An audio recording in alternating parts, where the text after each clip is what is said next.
house, every Arizona homeowner's best friend.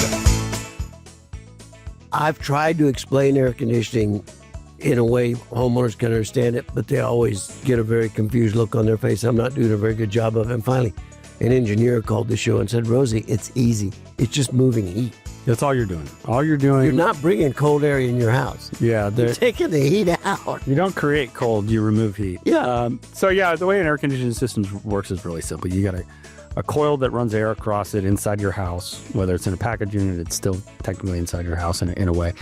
And then you have a refrigerant that it's absorbing the heat in the air and then delivering it to the outside of the house, in which case you have another fan blowing air across a different coil that's removing the heat and exhausting it outside your house. So it's not as complicated as one might think.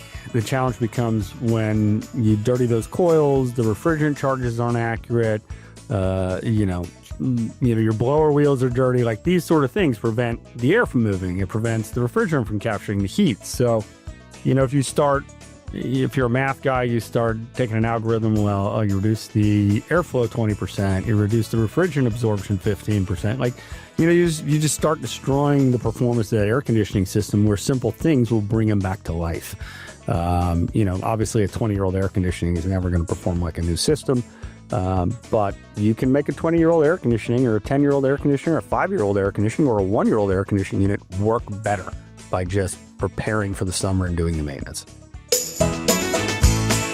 Rosie on the house, every Arizona homeowner's best friend.